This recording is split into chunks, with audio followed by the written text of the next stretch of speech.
उस नशस्तों के हवाले से हमेशा से ये था और है कि जो 12 जुलाई 2024 का फैसला था वो पाकिस्तान की तारीख के शानदार तरीन, मैं कहूँगा, 2 फैसलों में से एक था। पाकिस्तान की तारीख में सिर्फ 2 फैसले ऐसे हुए हैं जब अदलिया ने जो जाबिर है या जो जबर का निज़ाम है उसके खिलाफ फैसला दिया है।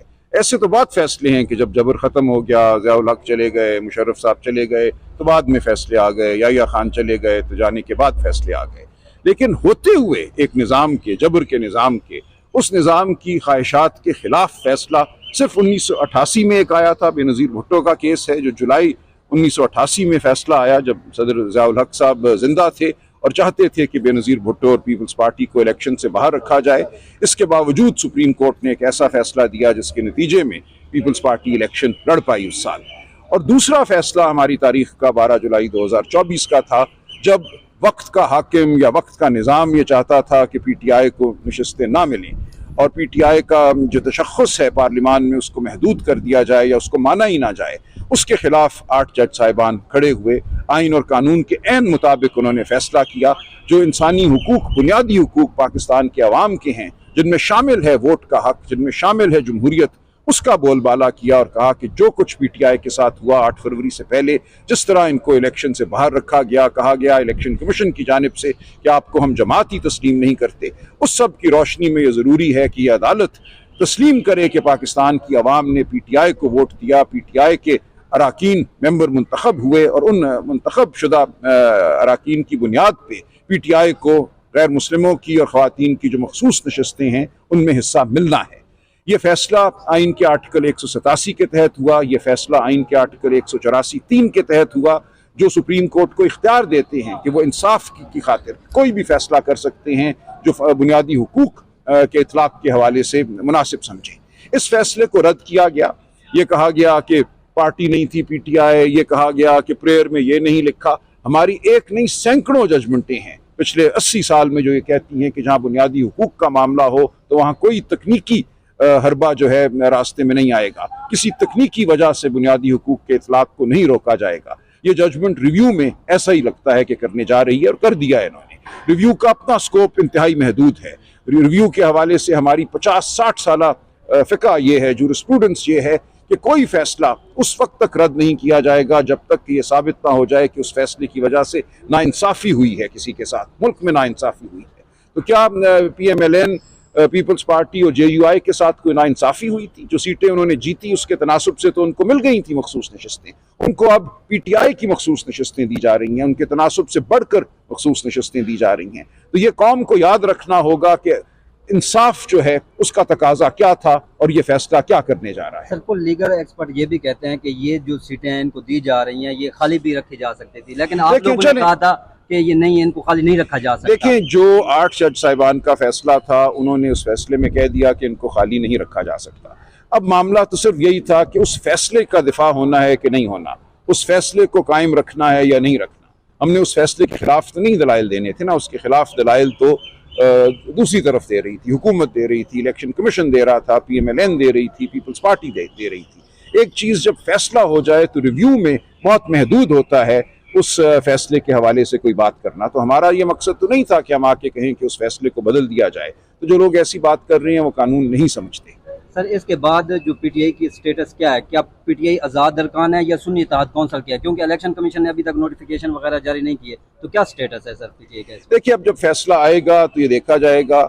जो अक्सरियती फैसला था 8 जज साहिबान का, और बल्कि जो 2 दूसरे जज साहिबान थे, जस्टिस मंतुखेल साहब और उस वक्त चीफ जस्टिस फ़ाइज़ ईसा साहब, उन्होंने भी पीटीआई के वजूद को तस्लीम कर लिया था। तो अब ये फैसला अगर सरासर पीटीआई के वजूद को तस्लीम करने से इनकार करता है तो फिर हम देखेंगे कि हमें क्या करना है। सुन्नी इत्तेहाद काउंसिल की रुकनीत इख्तियार करनी है या पीटीआई की रुकनीत इख्तियार करनी है, ये इस फैसले में आएगा ये पीटीआई के वजूद को तस्लीम करते हैं या नहीं करते। सर, जजेस ट्रांसफर वाला हाई कोर्ट का जो फैसला था उसके खिलाफ भी 5 जजेस दोबारा अपील में गए हुए हैं, लेकिन छुट्टी वाले दिन हमने देखा सदरदारी ने नोटिफिकेशन जारी कर दिया। जी। तो जो आप लोगों की दरखास्तें लगी हुई हैं उनका क्या मुस्तकबिल है सर? तौहीन अदालत की केसेस भी हैं, बाकी केसेस भी हैं सर। देखिए, मैं तो बहुत अरसे से कह रहा हूँ 26वीं तरमीम के बाद किसी को कोई उम्मीद नहीं रखनी चाहिए। हम किसी उम्मीद के साथ अब अदालत नहीं आते। हम इसलिए आते हैं कि अदालत खड़ी है, एक इमारत है, हमारे मुल्क में किताबों में कानून दर्ज है, तो हमें ये करना ही है। हम छोड़ तो नहीं सकते अपने लोगों को जो जेलों में हैं, जिनकी ट्रायल्स हो रही हैं, जिनके मुकदमे अदालतों में आते हैं। तो हमने बहरहाल ये मुकदमात लड़ने हैं, लेकिन बगैर किसी उम्मीद के लड़ने हैं। हमने हक बात करनी है, हमने आइन और कानून का हवाला देना है, हमने अपनी जगह पे खड़े रहना है। आगे क्या होगा हम देखेंगे। देखें, जबर के बहुत से दौर इस मुल्क में आए हैं, ये कोई नई बात नहीं है। ये मुल्क जो है, इसकी अक्सर तारीख जो है वो जबर ही के तहत गुजरी है, जहाँ इंसाफ का, कानून का, आइन का शिराजा बखेरा गया है। तो अगर आज ऐसा हो रहा है तो बुरा है, बहुत बुरा है। अब फ़र्ज हमारा सिर्फ इतना है कि उसके खिलाफ हम खड़े रहें। 27वीं यानी तरमीम की बात गश्त है कि हुकूमत को आप क्या मशवरा दें, वो क्या है ऐसी इस्लाहत लाए जो देखिए, इस्लाहात लाना तो मकसद नहीं है ना, मकसद तो निज़ाम पे कब्जा करना है। तो जो वो करेंगे वो करेंगे। देखिए, कब्जा तो इन्होंने पहले भी किया। 26वीं तरमीम भी अगवाकारी के जरिए हुई, धौंस के जरिए हुई। 27वीं के लिए कोई और हरबा अगर इस्तेमाल करते हैं तो करें। हमारी सीटें छीन कर 2/3 अक्सरियत किसी को देते हैं तो दें। ये एक तारीख का अमल है, इस अमल से हमने जुड़े रहना है और हमने हक बात करनी है। सर, बात ये भी चल रही है कि पीटीआई के चेयरमैन पीपल्स पार्टी से राब्तों में हैं और शमूलियत करने जा रहे हैं।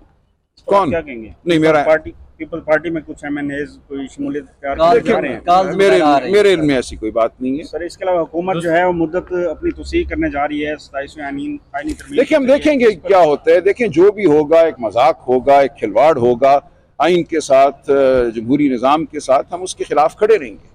शुक्रिया। 9 मई केसेस में इमरान खान साहब की जमानतें मुस्तरद हुई, उस पर जो है आज इस्लामाबाद हाई कोर्ट में समाअत है। तो सर, क्या यहाँ से रिलीफ आपको मिल सकता है? नहीं, जो लाहौर में ज़मानतें मुस्तरद हुई उसके खिलाफ तो मामला अब सुप्रीम कोर्ट में जाएगा, इस्लामाबाद हाई कोर्ट में तो नहीं आएगा। इस्लामाबाद हाई कोर्ट में तो दीगर केस होंगे ना 9 मई के हवाले से। तो हम देखते हैं क्या होगा। Thank you. लेकिन अली अमीन गंडापुर मुलाकात नहीं कर सकते, लेकिन उनकी मुलाकात उस दिन शेड्यूल में भी नहीं थी और इसके अलावा फैमिली की मुलाकात का दिन था उस वक्त, लेकिन पार्टी रहनुमाओं की मुलाकात का दिन और भी नहीं बैरिस्टर सैफ का नाम उस दिन लिस्ट में था। ऐसा नहीं है कि उनका नाम नहीं था उनका नाम उस दिन की लिस्ट में। लेकिन उस लिस्ट में तो और भी 5 नाम थे ना। उनकी मुलाकात नहीं हुई, सिर्फ ज़हीर अब्बास साहब की मुलाकात हुई। 4 दीगर जो वकला थे उनकी मुलाकात नहीं कराई गई। बहनों में ज़ाहिर है नीमा खानम साहिबा की मुलाकात नहीं कराई गई, 2 बहनों की कराई गई।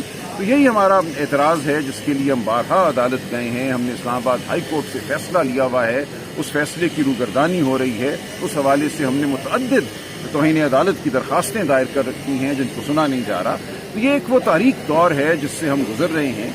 हम आइन का, कानून का, हक का, बेसिक जो डिसेंसी होती है, शराफत, उसका तकाजा करते रहेंगे। तो लास्ट सर ऑप्शन क्या है? पीटीआई के पास लास्ट ऑप्शन क्या बचता है? देखिए, कोई लास्ट ऑप्शन नहीं होता। एक अमल है, एक तारीखी अमल है। हम उस अमल का हिस्सा हैं, हम अमल का हिस्सा रहेंगे। हम हर सतह पे मुज़ाहमत करेंगे, कानून की मुज़ाहमत करेंगे, हम सियासी मुज़ाहमत करेंगे। और जब मौका होगा, वक्त होगा सड़कों पे आने का, तो सड़कों पे भी आएंगे। थैंक यू, बहुत शुक्रिया।